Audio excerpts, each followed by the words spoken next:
오늘 우리가 함께 상고할 말씀의 제목은 성도의 사귐입니다. 한번 따라 하십시다. 성도의 사귐. 네, 옆 사람과 서로 인사하면서 이렇게 서로에게 복을 빌어줍니다. 예수님의 마음을 가지고 서로 사귐으로 은혜와 복을 나누시기 바랍니다.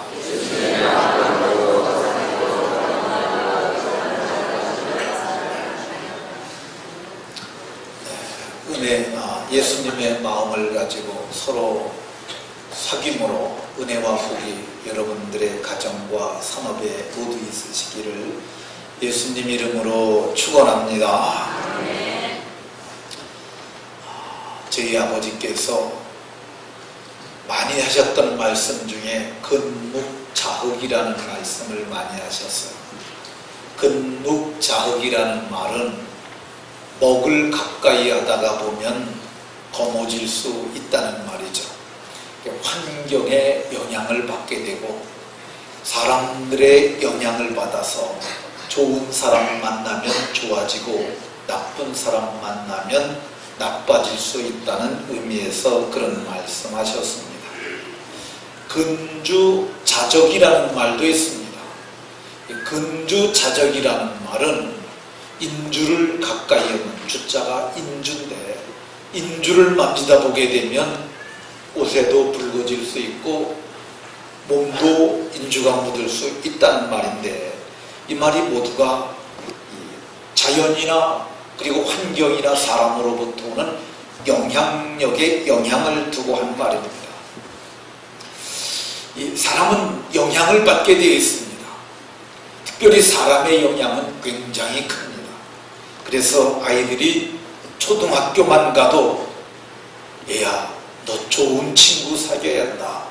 나쁜 친구 만나면 너 나쁜 아이 되니까 꼭 좋은 아이 만나서 좋은 아이와 좋은 친구 만나서 교제하도록 해라. 이렇게 말합니다.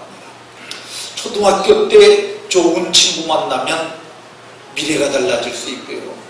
나쁜 아이 만나게 되면 그의 미래가 불행해질 수도 있습니다. 중고등학교는 더더욱 심하죠.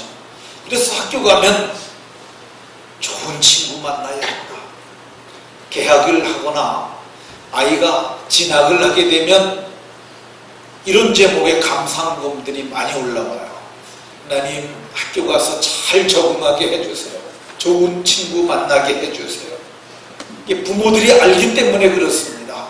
나쁜 친구의 영향이 그 아이의 인생에 나쁜 결과를 가져오는 것을 알기 때문에 좋은 친구 만나게 해달라고 그렇게 기도하는 것입니다. 이제 군대 갈 적에도 그런 기도를 해야 할 것 같습니다. 군대 가면은 너 선임사병 잘 만나야 한다. 옛날엔 고참이라고 그랬는데 요즘은 선임사병이라고 이렇게 하는 것 같습니다. 선임사병 잘못 만나면 너 군대에서 개고생하기도 하고 잘못하면 끔찍한 일도 당하게 되니까 선임사병 잘 만나야 한다. 근데 그게 마음대로 되는 게 아니죠. 군대는 명령에 의해서 조직에 배속되게 되니까 이게 마음대로 될 수 없습니다. 이번에 윤일병 사건이 바로 그런 대표적인 케이스를 할 수 있죠. 이 28사단 윤모 일병 사건은 같은 부대에 있던 같은 내무반에 있던 선임사병의 폭행에 의해서 일어난 사망사건이죠.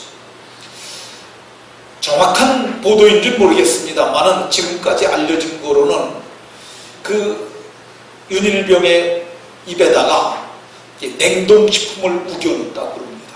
그리고 때리다 보니까 애가 기도가 막혀서 킥킥대고 오줌을 쌌다고 그래요. 그 정도 되면은 애가 상태가 안 좋은 줄 알고 멈췄어야 하는데 꾀부린다 그러고서 그를 덮해서 애가 의식을 잃어버리니까 이 의무대에 차루다 실려 나가긴 했는데 그 후에 그 아이가 회복되지 못하고 죽고 말았어요. 근데 이 아이가 죽기까지 가장 그 중심에 있었던 병장이 하나 있었는데 이 사람이 이모 병장입니다. 이병장이라는 병장인데 이 사람이 그렇게 가혹한 행위를 하게 된 원인을 추적을 해보니까 그 친구가 1등병 때 그런 일을 당했다는 거야. 1등병 때 그가 그렇게 힘든 군대 생활을 하다가 마침 부대에서 소원 서류 쓰는 시간이 있었는데, 제가 군대 생활할 때도 소원 서류 쓰는 시간이 있었어요. 그래서 나를 선임사병이 이렇게 군대 생활을 해서 나를 괴롭혀서 나 군대 생활 더 이상 못하겠다 썼더니 그 선임사병을 딴 데로 보냈다는 거야. 근데 그가 선임사병이 되고 그가 병장이 되니까 옛날에 자기가 당했던 것을 똑같이 하고 있더라는 것이죠. 이게 폭행이 자기도 모르게 학습이 됐고, 그리고 그 폭행이 위에서부터 자기에게까지 세습이 돼서 이게 자기도 모르게 가해자가 됐다는 겁니다. 이게 윤모 일병이 들어가기 전에는 지모 상병과 이상병, 지상병, 이상병이 매를 많이 맞았대요. 근데 그때 많이 때렸을 때 했던 내용이 뭐냐면, 너 왜 이렇게 목소리가 지고, 그리고 너 하는 게 이렇게 어리버리해, 업무가 미숙하다고 때렸다는 거예요. 근데 이 윤모 일병이 들어오니까 걔네들을 내버려두고 이제 걔네들과 합해가지고 윤모 일병을 때리기 시작했다는 거죠.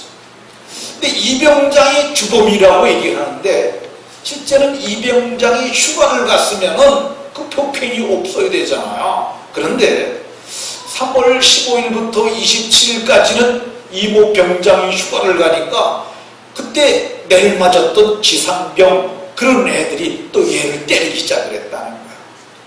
얼마만큼 심하게 때렸느냐 하면, 방탄 철모가 있는데 그걸 가지고 머리를 내리쳐서 머리가 함몰되기도 하고, 어쨌든 이런 끔찍한 일들이 일어나고 있었다고 얘기를 합니다.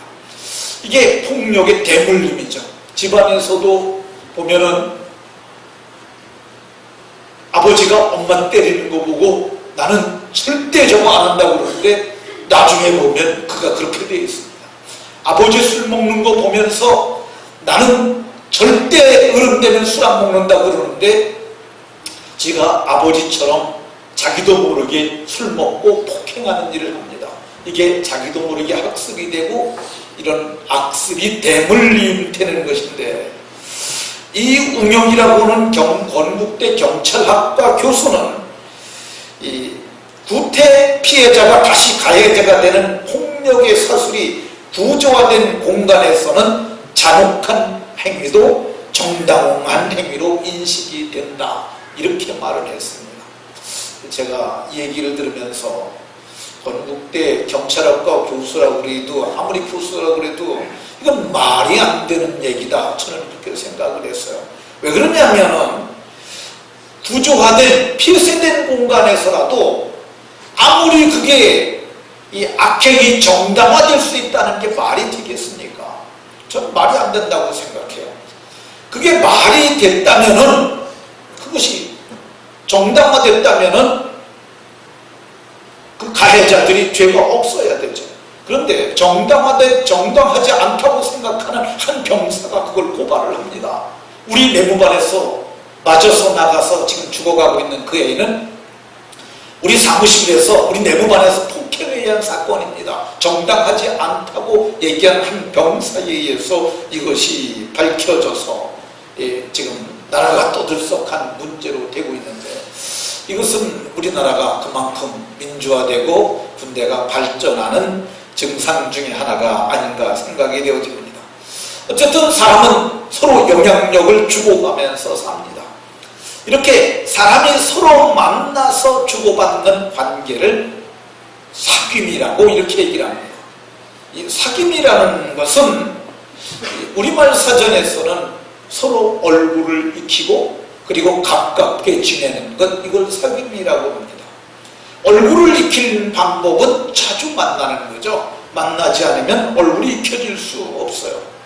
근데 얼굴을 익히고 가깝게 지내게 되려면은 서로 마음이 통하여야 돼요. 그리고 뜻이 통하여야 하고, 그래서 시간을 내어서 먹기도 하고 마시기도 하면서 교제의 시간을 가지면서 서로 사귐이 일어나게 되는 거죠. 오늘 우리가 봉독한 본문에는 교회 안에서도 사귐이 있음을 말합니다. 오늘 3절에서 두 번 우리와 사귐이, 또 우리의 사귐은 6절에서 만일 우리가 하나님과 사귐이 있다 하고, 그리고 7절에서 또 사귐이라는 말이 한 번 더 나와서 사귐이라는 말이 4번 나옵니다. 이 사귐다는 말이 헬라 말에서는, 성경의 원문은 코이노니아야. 이 코이노니아 그러면은 바울같이 먹는 식탁 교제를 주로 코이노니아라고 그러는데, 그래서 2층 우리 교회 입구에 가게 되면 코이노니아 홀이라고 그랬는데, 밥 먹고서 교제하는 공간이라는 그런 의미입니다. 사람이 이 코이노니아, 곧 사귐을 가지려면은 사귐은 꼭 상대가 있어야 돼요. 그러면 우리 예수님 믿는 사람들이 누구와 사귈 수 있을까? 사람이 사귀려면은 공통분모가 좀 있어야 합니다. 이 공통분모를 가진 사람들끼리 모이는 모임을 요즘은 사이버 공간에서 동호회라고 얘기를 해요. 술을 같이 먹는 사람들끼리 자주 만나는 거는 술 동호회. 근데 술도 종류가 참 다양하지 않습니까? 그러니까 막걸리를 좋아하는 사람들끼리는 막걸리 동호회, 소주를 좋아하는 사람들끼리는 소주 동호회, 빼가를 좋아하면 빼갈 동호회, 이렇게 나눌 수도 있겠죠. 그런 모임이 아마 있을 겁니다. 바둑을 즐기는 사람들끼리는 바둑 동호회, 그런 것들이 취미의 공통분모가 있기 때문에 할 수 있는 거죠. 예수 믿는 사람들에게도 한 가지 공통분모가 있는데, 그게 뭐냐면 예수입니다. 예수 믿는 믿음. 이것 때문에 우리가 사귐을 가질 수 있습니다. 오늘 우리가 봉독한 본문 3절에 보면은 너희로 우리와 사귐이 있게 하려 함이니, 너희는 이 요한 사도가 쓴 편지를 수신하는 수신자들을 얘기하고요. 우리는 누구냐면 이 요한 사도와 함께 복음을 전하는 증거 공동체라고 할 수 있겠죠. 이들이 예수 안에 있는 동일한 믿음을 가졌으므로 서로 사귀는 거야. 그러면 우리가 사귈 수 있는 가장 큰 이유가 뭘까? 1절에 보면 우리는 생명의 말씀을 아는 자들이라고 얘기를 해요. 이 생명의 말씀을 우리가 귀로 들었고, 그리고 눈으로 보았고, 손으로 만졌다고 얘기를 해요. 이 말은 귀로 듣고 눈으로 보고 손으로 만졌다 그러면 어떤 실존적 존재가 있었다는 것을 말하는 거죠. 이 실존적 존재는 태초부터 계신 분이라고 얘기를 해요. 태초에 이분이 말씀으로 계셨었는데, 이 말씀으로 계시던 이분께서 성경이 사람의 몸을 입고 오셨는데, 그분에게는 생명이 있었는데 이건 사람들에게 비치는 빛이었고, 이분이 육신을 입고, 말씀이 육신을 입고, 생명의 말씀 되신 분이 육신을 입고 우리 몸에 나타났는데, 보니까 은혜와 진리가 충만한 독생자 예수님이셨다고 얘기를 하고 있습니다. 그러니까 우리가 사귈 수 있는 이유가 뭐냐? 사귐 있는 것은 우리가 모두 예수님을 아는 사람들이기 때문에 사귐이 일어날 수 있는 줄로 믿으시기 바랍니다. 우리가 서로 사귈 수 있는 이유 중에 하나는 우리에게는 생명이 있기 때문에 서로 사귈 수 있어요. 이 2절에 보면 이 생명이 우리에게 나타날 적에는 영원한 생명이라고 얘기를 해요. 영원한 생명, 영생으로 나타나셨는데, 우리가 그분을 보았고 그분으로부터 들었고 들은 것을 너에게 말해준다고 얘기를 합니다. 근데 그분이 누구냐? 말씀이 육신이 되신 예수님이신 줄로 믿으시기 바랍니다. 근데 그 예수가 생명인데 그분이 어디 있다고 얘기를 해요? 이제는 너희 안에, 예수 그리스도께서 너희 안에 계신 줄 알지 못하느냐? 예수님이 우리 안에 계신데 예수님이 스스로 자기를 정체를 밝히시기를 나는 부활이요 생명이니, 그러니까 예수가 있다는 말은 예수의 부활의 능력이 내게 있고 예수의 생명이 내게 있다는 말이에요. 성경은 그래서 요한일서 5장에서 아들이 있는 자에게는 생명이 있고 하나님의 아들이 없는 자에게는 생명이 없느니라. 우리에게 하나님의 아들 예수로 말미암은 생명이 우리 속에 있으므로 우리는 예수님을 알고 예수의 생명을 가진 하나님의 공동체이므로 저와 여러분들이 교제할 수 있는 줄로 믿으시기 바랍니다. 우리가 서로 사귈 수 있는데 누구와 사귈 수 있느냐? 성도들 간에 사귈 수 있고요, 우리가 정말 대단한 분하고도 사귈 수 있어요. 지체 높은 분들과도 사귈 수 있다는 말입니다. 근데 그분이 누구냐? 성경은 말하기를 천지를 창조하신 하나님과도 사귈 수 있다고 얘기를 해요. 6절에 보면 우리가 하나님과 사귐이 있다, 우리가 하나님과 사귐이 있다고 얘기를 해요. 하나님과 사귈 수 있는 이유가 뭐냐? 하나님이 빛이시기 때문입니다. 하나님이 빛이시고 우리도 빛이시기 때문이죠. 성경은 말하기를 너희는 세상의 빛이라 예수님이 말씀하셨어요. 하나님도 빛이시고 우리도 빛이시라고 얘기를 해요. 성경은 말하기를 너희가 이제는 주 안에서 빛이라 이렇게 말합니다. 어떤 분들이 기도할 때 이렇게 기도하는 분들을 봐요. 주님, 우리가 세상에 빛이 되게 해 주옵소서. 저는 이거 옳다고 생각하지 않아요. 왜 옳다고 생각하지 않냐? 우리는 이미 빛이 된 거예요. 우리가 노력해서 빛이 되는 것 아니고요, 우리가 힘써서 빛이 되는 거 아니고, 공부해서 기도해서 빛이 되는 것이 아니라 너희가 이제는 위대한 분수령이 되는 거예요. 전에는 어둠이었는데 이제는 빛이라. 이제는 빛이 됐어요. 그 이유가 뭐냐? 그 이유가 뭐냐? 그 아들 예수님이 빛이에요. 이 말씀으로 계셨던 그분이 말씀이 육신이 돼서 우리 가운데 오셨고, 우리 가운데 오신 그분이 세상을 비추는 빛이셨어요. 근데 그 빛 대신 예수님을 우리가 영접하니까 우리가 예수 안에서 우리가 이제는 빛이 된 거예요. 그러니까 우리가 빛 가운데 살아가게 되면은 하나님과 사귐이 있어요. 근데 빛 가운데 행한다고 성경이 요한일서 우리가 보고 있는 7절에서 말하고 있는데, 우리가 빛 가운데 행하는 게 뭘까? 마태복음 5장에 보면은 예수님께서 이렇게 말씀하셨어요. 너희가 세상의 빛인데 사람 앞에 빛을 비춰야 되는데 그게 뭐냐? 너희의 착한 행실이라는 거야. 너희의 착한 행실을 보고 세상에 있는 사람들이 하나님 아버지께 영광을 돌리게 된다고 그랬는데, 이게 바로 거룩한 사귐이 일어날 수 있는 것입니다. 저와 여러분들이 착한 행실을 하면 하나님과 사귐을 갖게 되는 줄로 믿으시기 바랍니다. 우리가 하나님과 사귈 수 있는 이유가 뭘까? 어떻게 죄악 가운데 출생한 버러지 같은 인간이 영광 중에 계신 지존하신 하나님과 사귈 수 있을까? 그것은 우리가 죄의 문제가 해결됐기 때문입니다.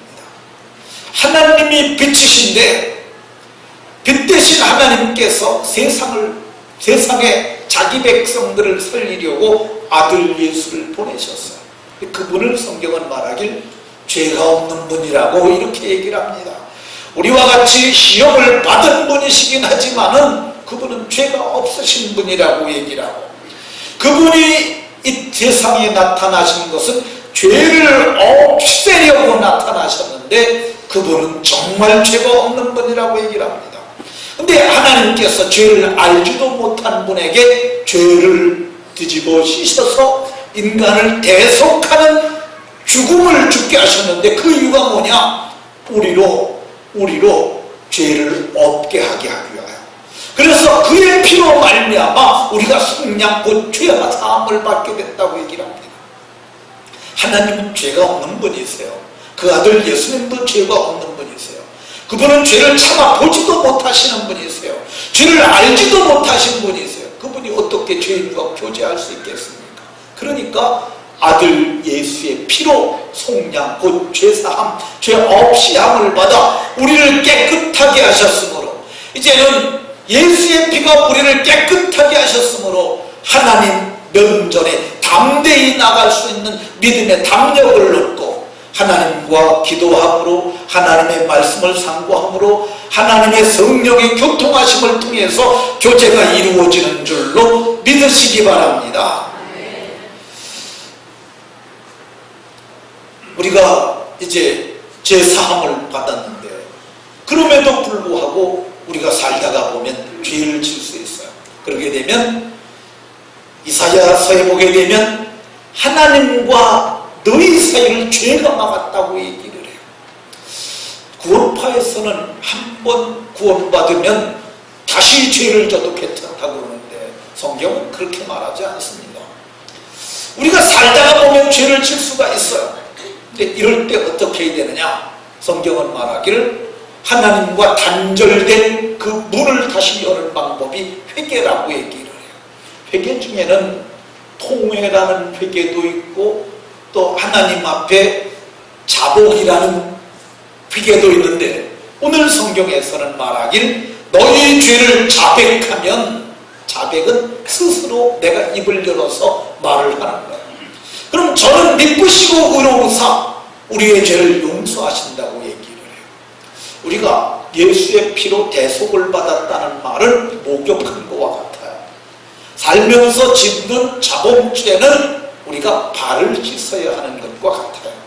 예수님께서 요한복음 13장에 보면은 아버지 나라로 가실 때가 가까웠을 때 예수님께서 수건으로 허리를 동이시고 제자들의 발을 씻겨주셨어요.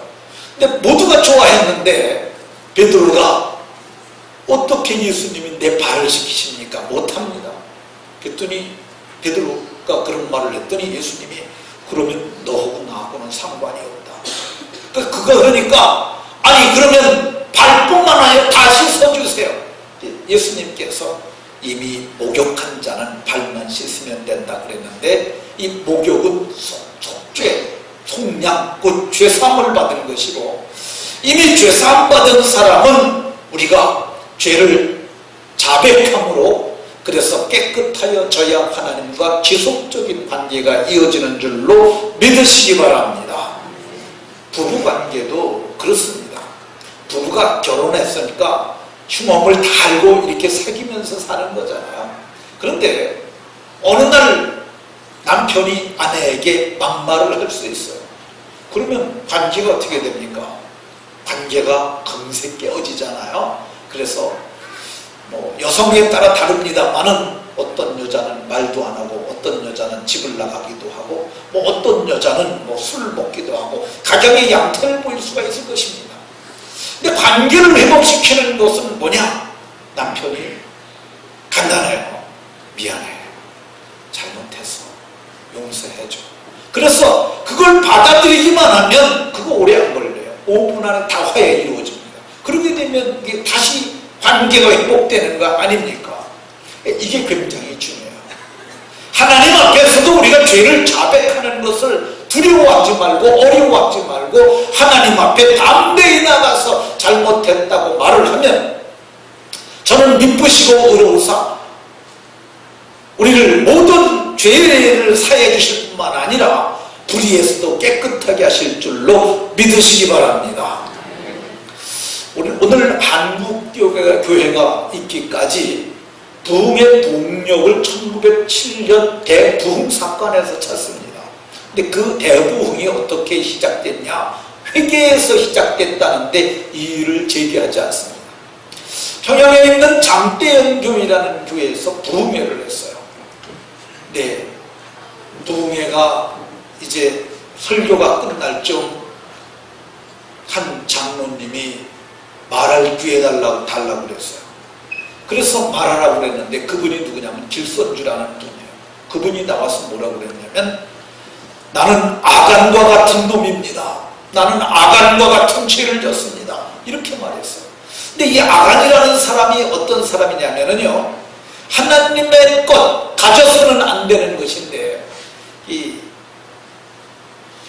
하나님의 첫 번째 성을 첫 번째 얻고 나서 하나님이 그분 동초를 다 여호와의 곳간에들이라고 하는데, 그걸 가져다가 자기 텐트 밑을 파고 거기다 집어넣었어요. 도둑질을 한 거죠. 근데 그것 때문에 아간도 죽고 아간 가족도 다 아골골짜기에 돌에 맞아서 죽고 돌무덤 속에 들어가는 비참한 아주 그런 가족인데, 그분이 나와서 내가 바로 아간과 같은 놈이라고 이렇게 말했어요. 사람들이 너무 놀랐어요. 왜 당신같이 존경받는 분이, 당신같이 훌륭한 분이 아간입니까? 모두가 의아했는데, 그때 그가 말하기를, 얼마 전에 죽은 내 친구, 그가 나한테 자기의 미망인과 자기의 재산을 내게 정리해달라고 부탁을 했는데, 정리하는 가운데서 미화 100달러를 내가 훔쳤습니다. 그러면서 내가 아간과 같은 놈입니다. 내일 아침에 내가 일어나면 내일 아침에 미망인을 찾아가서 100달러를 내가 그에게 돌려주겠습니다. 공개적으로 자백을 한 거죠. 어떤 일이 일어났겠습니까? 밑에 있던 분들이 저는 죽일 놈 만나 이렇게 하지 않았습니다. 모두가 뭐라고 그랬느냐 하면, 장로님이 그런 죄를 지셨는데, 장로님이 그런 죄를 지셨다고 이렇게 자백을 하셨는데, 나도 죄가 있구나. 모두가 다 자기 죄에 가슴을 치면서 회개를 하기 시작했어요. 근데 이상한 게, 길선주 장로님이 그런 말을 하고 나니까 또 다른 분이 나오는 거예요. 나도 좀 내 죄를 말할 게 있다. 그게 6명이나 그런 사람들이 나왔어요. 그래서 이 선교사 버트라는 사람이 그날을 이렇게 말을 했습니다. 수천 명의 신도들이 모여 기도하는데 6명의 힘 있는 남자들이 극심한 성령의 고통 가운데 자기의 죄를 고백했는데, 그 사람들이 왜 그랬느냐? 성령께서 너 이 죄를 언제까지 가지고 살래? 오늘 이 죄를 처리해야 되지 않겠니? 사람들 앞에 다 나와서 죄를, 용감한 6명이 나와서 말했다는 거예요. 그 6명이 다 죄를 자백하고 났을 때, 우리 다 같이 두 손 들고 통회의 기도를 하십시다. 근데 그 기도가, 통회의 기도가 새벽까지 이어졌다는 거예요. 그리고 나서 장대연기로부터 부흥의 불씨가 퍼져나가기 시작한 거고, 그때 두 손 들고 기도했던 것이 우리 금요일날마다 하는 통성기도의 효시라고 이렇게 말을 합니다. 그러니까 우리가 하나님 앞에 회개하게 되니까 길선주 장로가 목사가 돼가지고 정말 한국교회의 선한 영향력을 많이 끼치게 되었습니다. 저와 여러분들이 자백함으로 사귐을 지속적으로 이어가길 예수의 이름으로 축원합니다. 그럼 우리가 어떻게 사귀어야 될까? 이 사귐이라는 코이노니아라는 단어는 몇 가지 의미가 있는데, 참여한다는 의미가 있고요, 그리고 교제한다, 그리고 나누어준다, 그리고 기증품, 헌물, 이런 의미가 있습니다. 우리가 참여하는 것이 굉장히 중요해요. 이 고린도전서 10장 16절에는 이제 우리가 축복한 바 축복의 자는 그리스도의 피에 참여함이 아니며, 성찬식을 두고 말하는 거죠. 이 성찬식에 이 참여라는 단어를 갖다 코이노니아라는 단어를 썼어요. 그러니까 우리가 사귀는데 어떻게 사귀냐? 우리의 사귐이 이 성찬식을 통해서 신비한 연합을 이루는 겁니다. 빌립보서 3장 10절에도 말하길, 그의 부활의 권능과 그 고난의 참여함을 알고자 하여. 근데 그리스도의 부활 그리고 그의 고난에 참여하는 것, 이것이 성경이 말하기를 코이노니아라고 이렇게 얘기를 했어요. 그러니까 신비한 참여와 연합의 일이 성도의 사귐을 갖게 되는 줄로 믿으시기 바랍니다. 두 번째, 우리가 어떻게 코이노니아를 갖냐? 나누어주는 거예요. 나누어주는 거예요. 이 빌립보 교회를 향하여 바울 사도가 편지하기를, 첫날부터 이제까지 복음을 위한 일에 참여하고 있기 때문이라 첫날부터 이제까지 복음을 위한 일, 복음을 위한 일이 나눠주는 거죠.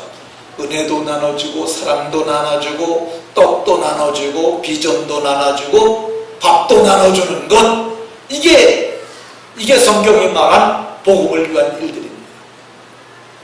우리가 일주일에 한 번씩 목요일에 모여가지고 여성분들이 2층 식당에서 반찬을 만듭니다. 참 많이 만들어요. 제가 봐도 우리 가마솥 있는데 가마솥에다 만들고 거기다 다 어쨌든 꽤 여러 종류의 반찬을 만듭니다. 그래서 그걸 한 보따리 하나가 이만해요. 그거를 30개 이상을 만들어서 그거를 배달을 합니다. 근데 그게 뭐냐? 그게 코이노니아라는 거예요. 나눠주는 거예요. 그러니까 그거를 나눠주기 위해서 여러분들이 또 헌금을 하시지 않습니까? 그것도 코이노니아야. 사랑의 지팡이 헌금이 바로 그 돈입니다. 저분들이 그 돈을 가지고 그걸 만들어 가지고 우리의 이웃들과 코이노니아를 나누는 거예요. 이것을 성경은 말하길 이 코이노니아라고 이렇게 말합니다. 그러니까 이 일에 참여를 많이 하셔서 주님이 기뻐하시는 권속들이 다 되시길 예수님 이름으로 축원합니다. 세 번째, 어떻게 우리가 사귐을 갖게 되느냐? 친교하고 교제하는 것이죠.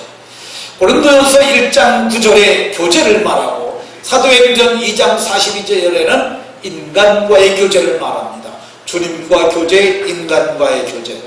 대그룹에서의 교제는 주님과 더불어 교제하고 우리의 사귐도 있고요. 그리고 소그룹에서의 교제는 친밀한 연합과 우리가 나눔의 교제가 있습니다.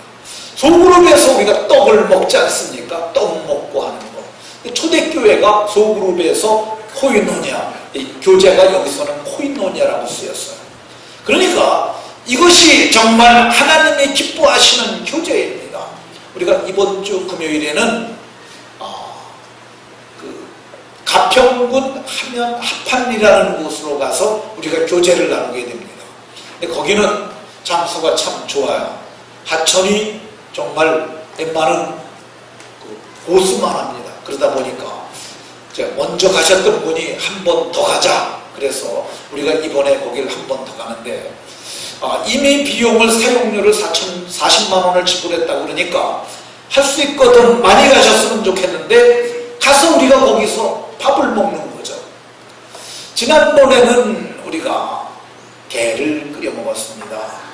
근데 이게 게를 좀 일찍 가서 끓였어야 되는데 그게 안 익어가지고 오후 3시까지 끓여가지고 배고프게 있다가 3시가 되니까 그 맛이 있어서 맛있게들 듣고 오셨는데 이번엔 뭘 하실는지 모르겠습니다만 이번엔 좀 끓여가지고 가셨으면 좋겠다 하는 생각이 듭니다. 근데 이거 교제이죠. 교제가 뭐냐면요, 성경은 말하기를 자선품, 코이노니아가 자선품들, 기부금 이런 거죠. 이번에 우리가 이제 성경학교 수련회 하는 동안 여러분들이 많이 헌금해 주셨어요. 정말 많이 해주셔서 그거 가지고 우리가 정말 은혜롭게 이 일을 했는데 로마서 15장 26절에는 가난한 자들을 위한 연보, 이것도 연보를 코이노니아라는 단어를 썼어요. 그러니까 여러분들이 드리는 사랑의 지팡이가 코이노니아고 여러분들이 좋은 마음으로 교사들 손에 주어지면서 이거 가지고 간식 애들 사서 주세요. 한 번 사면 줄 것밖에 안 돼요. 하고 이렇게 준 것 성경은 말하길 이게 코이노니아라고 이렇게 얘기를 합니다. 성경은 이런 코이노니아를 갖는 자들에게 복이 있는데 성경은 말하기를 아버지와 그 아들 예수 그리스도와 더불어 누림이라. 사귀는 자들은 누리는 복이 있어요. 어떤 사람은 해놓고 죽어서 그 다음 때가에만 누리는 사람들이 있는데 여러분 당대의 복을 누리시길 예수의 이름으로 축원합니다. 성도들끼리 사귐을 통하여 우리의 기쁨이 충만하게 된다고 얘기를 해요. 이 사귐은 기쁨이 충만해져요. 여러분들이 소그룹에서 정말 은혜의 교제가 이루어지면은요 정말 기쁨이 충만합니다. 제가 예수님 믿고 근데 예수님 믿고 나니까 세상 사람들하고 만나는 게 별로 안 좋아요. 그래서 저는 믿던 날부터 술을 끊었어요. 믿던 날부터 술을 끊었다고 그러니까 뭐 술을 별로 안 먹었나 보다 이렇게 오해하실 수도 있는데, 제가 부끄러운 얘기입니다만은 여기서 저만큼 술 먹었던 분들이 아마 5명 나오시기도 힘들 겁니다. 저 무지무지 먹었어요. 근데 제가 단호하게, 죄송합니다. 단호하게 제가 끊은 게 아니라 하나님의 은혜로 제가 술을 끊고 이 성도의 교제가 그렇게 좋더라고요. 근데 저녁 때 돼서 구역 예배 모이잖아요. 그렇게 되면 이제 고구마 몇 개 해가지고 얘기하고 그런 게 참 좋았어요. 근데 성경이 말하길 우리의 기쁨이 충만해진다고 얘기를 하고요. 우리가 성도들 가운데 이렇게 행하게 되면은 우리가 빛 가운데 행함으로 사귐이 있고, 그리고 우리가 빛 가운데 살아갈 수 있다고 얘기를 해요. 빛이 들어오면 어둠이 물러가는 거예요. 그래서 우리는 어둠을 몰아내는 어둠의 추방자들이라고도 할 수 있어요. 저와 여러분들이 이 사귐을 통해서 이 일이 이루어질 수 있고요. 그러니까 교회를 다님에도 불구하고 늘 혼자만 있으면 안 돼요. 적어도 몇 사람은 알고 있어야죠. 그리고 적어도 목장에는 참석하는 게 좋습니다. 그래야 교제가 이루어지고, 그래야 사귐이 이루어지고, 그래야 어둠이 물러가고 그 가운데 빛이 올 수 있기 때문입니다. 성경은 말하기를 이 사귐을 통해서 7절에 보면 아들 예수의 피가 우리를 모든 죄에서 깨끗하게 되는, 깨끗해지는 복이 있다고 얘기를 합니다. 이게 영향력입니다. 그리스도인들끼리 모여있게 되면 모두가 깨끗해지는 은혜가 있습니다. 쑥대가 3대밭 속에서 자라면 부축해지지 않아도 꼿꼿해진다 하는 말이 있는데, 이거 순자라는 분이 하셨다고 그래요. 근데 순자라는 분이 쑥대는 제멋대로 자라는 건데, 이게 3대 속에 자라, 3대는 꼬짱꼬짱 100개 자라잖아요. 거기서 자라면 꼬짱 자랄 수밖에 없다는 것이죠. 이게 영향력입니다. 그러니까 우리는 선한 영향력을 가지고 있는 사람들이고, 우리는 영향력을 끼칠 수 있는 사람들인 줄로 믿으시기 바랍니다. 요즘 음악의 영향력에 대해서 말들을 많이 해요. 그러니까 식물에다가 음악을 틀어줬더니 식물이 잘 자라더라. 1950년대 인도의 시잉이라는 교수가 미모사에게 이걸 해서 이 원리를 밝혀냈는데, 미국의 60년대 교육학자 도로시 브라운이라는데, 이분은 어떤 걸 했냐면은 호박에다가 음악을 틀어줬대요. 근데 음악을 두 군데다 틀어줬어요. 하나는 호박에다가 클래식 음악을 틀어줬고, 한쪽에는 락 음악을 틀어줬더니 호박 넝쿨이 클래식 음악이 나오는 그 스피커를 감싸고 있더라는 거예요. 점점 줄기를 그쪽을 향해서. 좋다는 거죠. 좋으니까 가는 거죠. 근데 락 음악을 틀어줬더니 그게 모두가 호박이 다 도망가더라는 거예요. 호박이 스피커를 피해서. 락이 안 좋은 거예요. 요즘 락 많이 하잖아요. 이게 락은 술 먹고 춤추는 그런 좋지 않은 음악이고, 이 클래식 음악이 좋은 음악입니다. 근데 음악의 영향력을 가지고 우리나라에서도 많이 시험을 했어요. 지금 이게 음악을 틀어줬더니 배춧잎 사기가 하나는 절창고 하나는 풍성하잖아요. 그게 음악의 영향력이라는 거예요. 다음은 이건 미나리, 그 다음은 오인데 하나는 음악 틀어주는 거, 하나는 안 튼 거. 다음은 배추인데 확연하게 다르잖아요. 이쪽에는 건 조그만 거고 이쪽에는 쫙쫙 퍼졌잖아요. 이게 음악의 영향력이라고 그럽니다. 그러니까 식물도 음악의 영향력을 받는데 사람은 얼마나 더 하겠습니까? 우리는 좋은 빛이 된 사람들이잖아요. 이미 하나님의 생명이 있는 자들이니까 우리의 영향력이 클 줄로 믿으시기 바랍니다. 요거 한 가지만 더 얘기하고 마치도록 하겠습니다. 제가 어제 11시까지 설교 준비를 하고 마쳤습니다. 마치니까 설교 준비 마치고 나면 여러분 큰 일을 하나 했을 때 이제 좀 쉬고 싶은 마음이 생기는 것처럼 저도 그렇습니다. 그래서 제가 의자에 이렇게 기대가지고, 다른 사람이 있으면 안 하는데 저 혼자 있으니까 그걸 한 겁니다. 그 자세를. 발을 마우스 패드 위에다 2개를 다 포개서 얹어놓고 그리고 테레비를 켰어요. 그래서 제가 채널 5번부터 시작해서 올리는데 저는 그냥 한 화면을 오래 집중해서 안 보고 그냥 팍팍팍팍 돌립니다. 그래서 114번까지 올레 TV를 갔더니 거기서 뭘 했느냐 하면은 만물상이라는 게 있는데 그게 뭐냐면 뭐 여러 가지 얘기하는 거예요. 이원인가 하는 여자가 진행하는 건데 거기서 이걸 하더라고요. 뭐냐면 그릇을 4개를 갖다 놨는데 거기에 배추가 똑같은 배추가 4개 들어있어요. 그리고 양념이 있는데 양념을 똑같은 분량을 담아놨어요. 그리고 4사람에게 버무리는 일만 맡기기로 했어요. 근데 그 4사람이 이제 버무리는 일을 맡게 했는데 4사람의 상태 체크를 했습니다. 그러니까 몸 상태가 보통인 사람, 몸 상태가 좋은 사람, 몸 상태가 안 좋은 사람.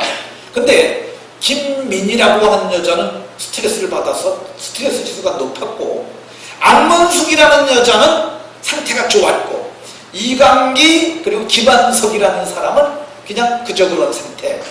그래갖고 버무려가지고 9시간을 뒀다가 27명에게 맛을 보라고 그랬어요. 그리고 여기다 표를 붙이라고 그랬어요. 맛있는 사람 밑에다가 표를 하나씩 붙여라.